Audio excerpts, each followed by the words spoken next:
జై తెలంగాణ, జై తెలంగాణ, జై కవితక్క, జై కవితక్క, జై తెలంగాణ, జై తెలంగాణ, జై కవితక్క. జై కవితక్క. ఈరోజు మరి తెలంగాణ రక్షణ సేన పార్టీలో జాయిన్ కావడం జరిగింది.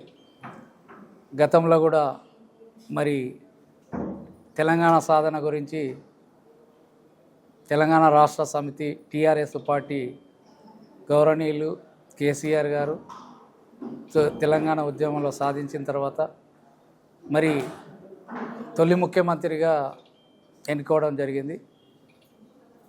10 ఏళ్ల పాలన చేశారు. కానీ ఆ రోజు మేము కూడా ఉద్యమంలో పాల్గొన్నాం. రాష్ట్రాన్ని సాధించుకోవడానికి మా వంతు కృషి చేశాం. మూసాపేట్ డివిజన్లో తెలంగాణ వచ్చేంత వరకు కూడా మేము అక్కడ నిరాహార దీక్షలు చేయడం జరిగింది. అన్ని విధాలు చేశాం. కానీ తెలంగాణ ఆ రోజు నిధులు నియామకాలు నీరు అన్నారు. కానీ ఇప్పుడు 10 ఏళ్ల పాలనలో వాళ్ళు ఏం చేశారు ఏమనేది అందరికీ కూడా తెలుసు. ఆ రోజు తెలంగాణ రాష్ట్రం కొరకు ప్రతి ఒక్కరు కూడా త్యాగాలు చేసి ఎంతోమంది ప్రాణాలు అర్పించారు. మా వంతు సాయం చేశాం. మరి అందరూ కూడా తెలంగాణ రాష్ట్రం మొత్తం కూడా రాష్ట్రాన్ని సాధించుకున్నాం. కానీ ఎప్పుడు కూడా ఇప్పటి వరకు కూడా ఎలాంటి గత ప్రభుత్వాలు ఉండని ఏ ప్రభుత్వాలు ఉన్నా కూడా తెలంగాణ రాష్ట్రం వస్తే మనకు బాగుపడతాయనే ఉద్దేశంతో అన్నీ సాధించుకున్నాం. కానీ తెలంగాణ రాష్ట్రం వచ్చిన తర్వాత మరి వారి యొక్క మరి ఎందుకు ఇది అయిపోయారో ఈ టీఆర్ఎస్ వదిలిపెట్టి బీఆర్ఎస్లోకి పోయారు. మన ఒక రాష్ట్రాన్ని ఒక ఎంతవరకు న్యాయం చేసిర్రు అని తెలియకుండా మళ్ళీ బీఆర్ఎస్ అని ప్రాంతీయ పార్టీ చేయడం జాతీయ పార్టీలో. ఈరోజు అలాంటి తెలంగాణ వచ్చిన తర్వాత మరి కవితక్క గారు ఓపెన్గా చెప్తా ఉన్నారు, తెలంగాణ రాష్ట్రం వచ్చిన తర్వాత తప్పులు జరిగినాయి, ఆ విధంగా కాలేదు. ఆ రోజు తెలంగాణ రాష్ట్రం ఏర్పడిన తర్వాత ఈరోజు తెలంగాణను రక్షించుకోవడానికి తెలంగాణ రక్షణ సేన అనే పేరు పెట్టడం జరిగింది. మరి ఈరోజు యువత ఒక నాలెడ్జ్ ఉన్న వ్యక్తి, ఒక మహిళగా అక్క మరి వాళ్ళ ఏమి అన్యాయం జరిగింది, ఏం తప్పులు జరిగినాయి ఓపెన్గా చెప్తా ఉంది. ఈరోజు మన రాష్ట్రాన్ని సాధించుకోవడానికి ఒక రక్షణ సేనగా బయలుదేరుతుంది. అదేవిధంగా ప్రతి ఒక్క రాష్ట్రంలో ఉన్న అందరూ కూడా పాల్గొనాలి. మరి ఆ రోజుల్లో తెలంగాణ వాదం తీసుకొచ్చి రాష్ట్రాన్ని ఏర్పరచుకున్నాం. కానీ ఈరోజు తెలంగాణ రాష్ట్రంలో లేకుండా బీఆర్ఎస్ పెట్టిన తర్వాత మరి ఎవరికి కూడా న్యాయం జరగలేదు. ఈరోజు ఈ 5 సూత్రాలు ఏదైతే పెట్టిందో పంచజన్యం అనేది ఒక వాస్తవం. నేను అనుకున్న నాకు తెలివి ఉన్నంతవరకు అయితే ఏంటంటే ఒక మనిషి మనది కూడా ప్రపంచంలో కొన్ని జీవరాశులు ఉన్నాయి. కానీ అన్ని జీవరాశులు పుడుతుంటాయి, చనిపోతాయి. కానీ మనం ఒక మనిషి పుట్టుక మనం పుట్టినాం కాబట్టి మనిషి ఏం కావాలి, బతకడానికి కావాలి. నాలెడ్జ్ రావాలంటే విద్య కావాలి. విద్య తర్వాత ఏమో కోరుకుంటాం, ఒక ఉద్యోగం రావాలి. ఉద్యోగం తర్వాత ఏం కోరుకుంటాం, ఒక ఆరోగ్యం కావాలంటున్నాం. తర్వాత జై జవాన్ జై కిసాన్ అన్నారు.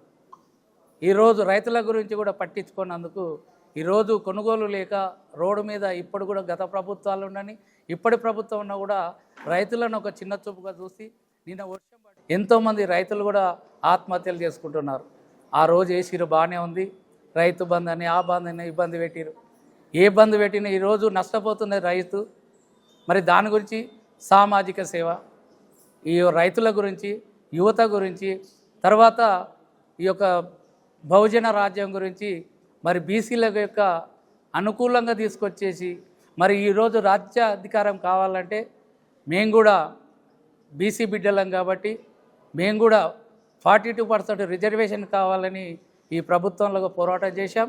ఈ యొక్క కాంగ్రెస్ ప్రభుత్వం ఎక్కడైతే తెలంగాణ సెంట్రల్కి పంపించారో మరి ఇప్పటికి కూడా అది పరిష్కరించలేదు. మరి ప్రభుత్వాలు ఎన్ని ఉన్నా కూడా ఏది చేసినాక కూడా సర్పంచ్ ఎలక్షన్లు 42% వచ్చినాక పెడతామన్నారు, పెట్టలేదు. మళ్ళీ ఇప్పుడు జెడ్పీటీసీ అన్నారు. ఒక ఉద్యమం ఎదురుపోయింది.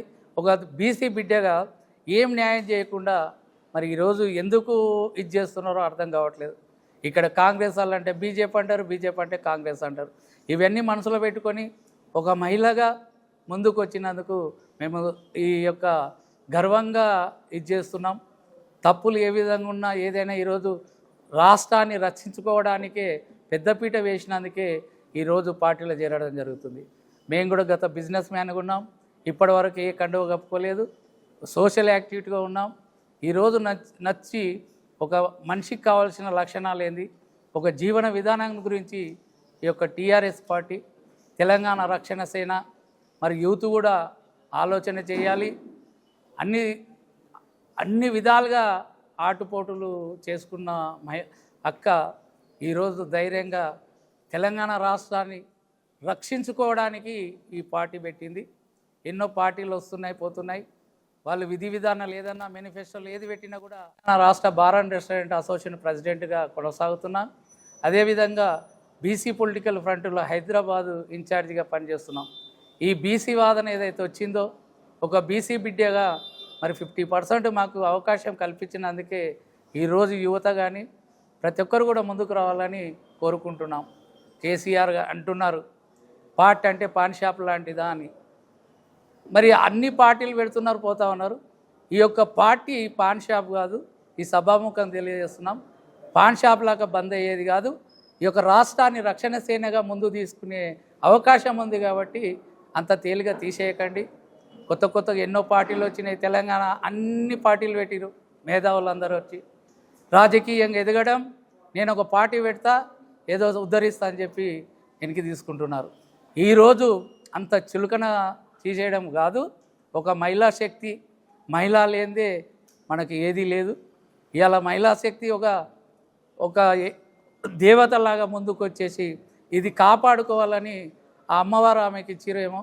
మరి ఈరోజు ఆ ధైర్యంతో నా ముందుకు వెళ్తున్నారు కాబట్టి ఆ యొక్క పంచజన్య ఏవైతే ఉన్నాయో ఒక మనిషికి బతకడానికి కాబట్టి అది ఒక ఆదర్శంగా తీసుకున్నందుకే మేము కూడా ముందుకెళ్ళాలని ఈరోజు పెద్ద ఎత్తున నాకు పార్టీకి అక్కగారు పిలిపించారు. పిలిచి మరి చూడన్న ఈ విధంగా ఉందంటే దేవరకద్ర చేరడం, దేవరకద్ర నియోజకవర్గం మహబూబ్నగర్ జిల్లాలో ఉన్న దేవరకద్ర నియోజకవర్గానికి ఈరోజు నాకు ఇన్ఛార్జిగా ఇచ్చినందుకు వారికి ధన్యవాదాలు చేస్తున్నాం. అదేవిధంగా ముందు కూడా ఈ యొక్క కార్యాచరణ తీసుకెళ్ళి ఈరోజు రేపు మొన్న 20 తారీఖు నుండి వచ్చే నెల 20 తారీఖు జెండా పండుగ ఏర్పాటు చేశారు. మా వంతు కూడా జెండా పండుగ స్టేట్ మొత్తంలో ఎక్కడైనా ప్రతి ఒక్క ఇన్ఛార్జీలుగా ఏర్పరచుకున్నారు కాబట్టి ఆ విధంగా జెండా కార్యక్రమాన్ని కూడా ఏర్పాటు చేశారు. మా నియోజకవర్గంలో కూడా రేపు ఫస్ట్ తర్వాత జెండా పండుగ ఆవిష్కరణ చేయాలని నిర్ణయించుకుంటున్నాం.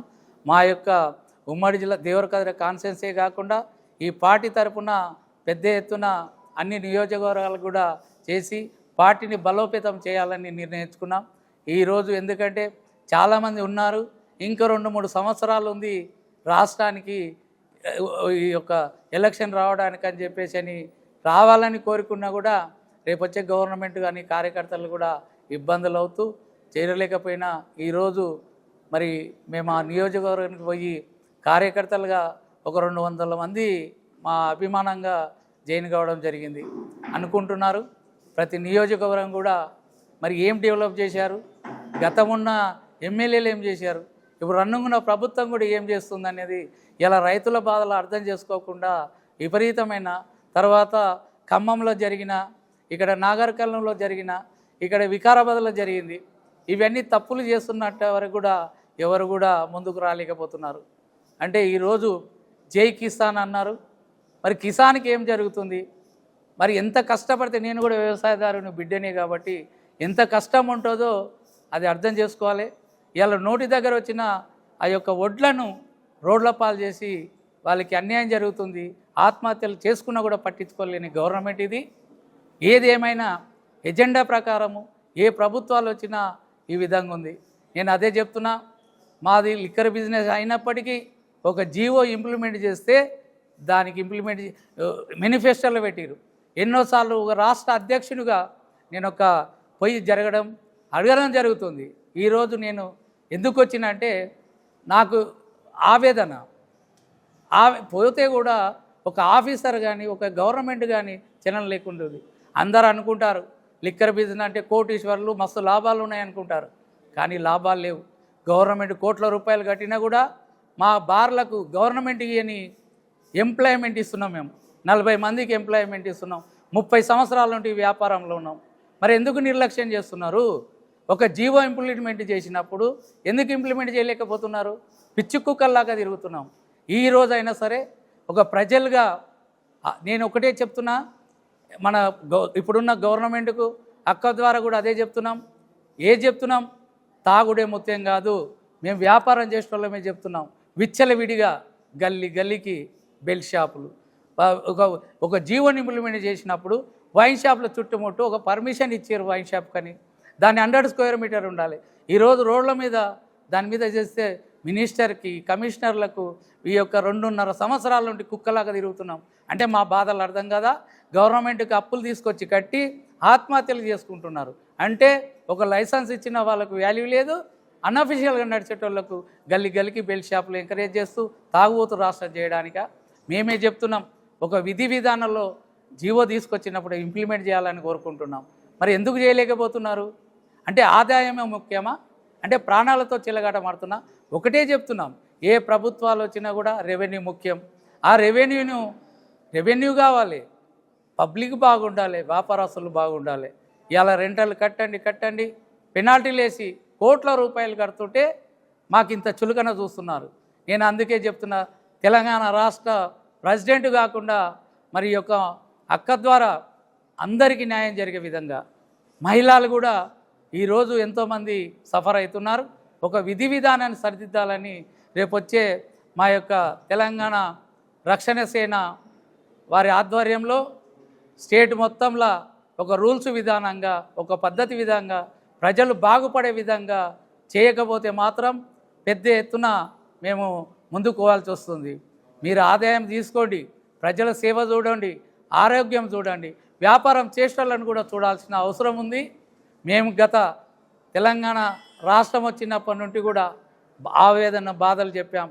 లాస్ట్ ఎలక్షన్ ముందు గత మేము పెట్టిన డిమాండ్లను కొద్దిగా సరి చేశారు. ఇప్పుడు వచ్చిన ప్రభుత్వం మా ఒక లిక్కర్ మీద ఎన్నిసార్లు రిప్రజెంటేషన్ ఇచ్చినా కమిషనర్ దగ్గర పోతే మినిస్టర్ దగ్గర పోతే కమిషనర్. ఒక ప్రభుత్వం ఉందా లేదా? అరే ఎన్ని ప్రెస్ మీటింగ్లు పెట్టారు మీ అందరికీ తెలుసు. ఎందుకు దీనికి చర్య తీసుకోలేకపోతున్నారు? మేము ప్రభుత్వానికి రెవెన్యూ ఇవ్వడానికి రెడీగా ఉన్నాం, కానీ మా యొక్క బాధలు సాధలు ఎందుకు పట్టించుకుంటలేదు? ఒక జీవో తీసుకున్నప్పుడు ఆ జీవో ఎందుకు ఇంప్లిమెంట్ చేయాలని సభాముఖ్యంగా తెలియజేస్తున్నాం. దయచేసి ఇప్పుడైనా గవర్నమెంటు మా బాధలను ప్రజలను అందరిని అర్థం చేసుకొని ముందుకెళ్ళాలని ఈ సభాముఖ్యంగా తెలియజేస్తున్నాం. అదేవిధంగా ఈ యొక్క అన్నారు కదా 2 రోజులకు షట్టర్ బంద్ చేస్తుందని హేళన చేస్తున్నారు. షట్టర్ బంద్ చేసేది లేదు. ఇప్పుడు అందరూ చూస్తూ ఉన్నారు. ఈరోజు మద్రాసులో జరుగుతున్న అవతారం కూడా రావచ్చునేమో, అది ఒక గుండె ధైర్యంతో ముందుకు వస్తున్నారు. కాబట్టి ఈ సభాముఖ్యంగా కూడా అందరు కూడా తెలియజేస్తున్నాం, రేపు ఏ ప్రభుత్వాలు వచ్చినా కూడా సమాజానికి మంచిగుండే విధానాలను తీసుకురండి, ఆ విధంగా చేయాలని ఈ యొక్క ప్రెస్ ద్వారా తెలియజేస్తున్నాం.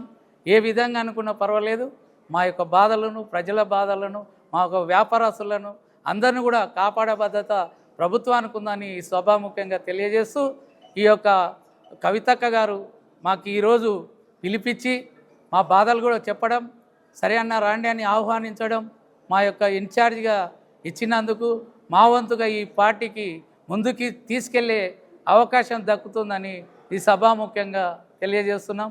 ఈరోజు ఈ ప్రెస్ మీట్ వచ్చిన ప్రెస్ మీడియా కానీ ఎలక్ట్రానిక్ మీడియా అందరూ కూడా ధన్యవాదాలు తెలియజేస్తున్నాం. బీసీ పొలిటికల్ అనేది ఉంది కానీ ఇంకా రాజకీయ పరంగా రాలేదు. కాబట్టి ఈ యొక్క బీసీ వాదన తీసుకొని ఇప్పుడు కవితక్క గారు మరి బీసీలకు 50% అవకాశం ఇస్తున్నందుకే మేము రావడం జరుగుతుంది.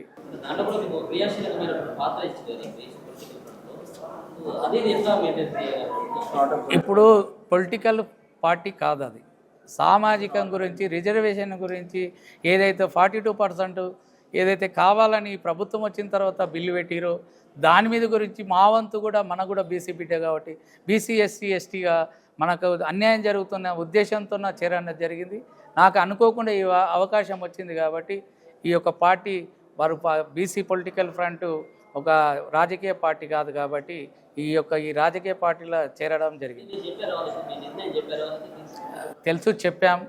మన కూడా రాజకీయ పార్టీ అంటే సరే ఏదైనా ఉన్నప్పటికీ కూడా మాకు పిలిచే అవకాశం ఇచ్చారు కాబట్టి రేపు ఎవరు వస్తారో రాకపోయినా నాకు కూడా ప్రజలకు సేవ నేను ఆల్రెడీ సోషల్ వర్క్ చేస్తూ ఉన్నాం. నా వంతు నేను చేస్తున్నది కాక ఈ యొక్క రాజకీయ పరంగా ఉంటే ప్రజలకు సేవ చేయాలనే ఉద్దేశంతో ఈ నిర్ణయం తీసుకోవడం జరిగింది.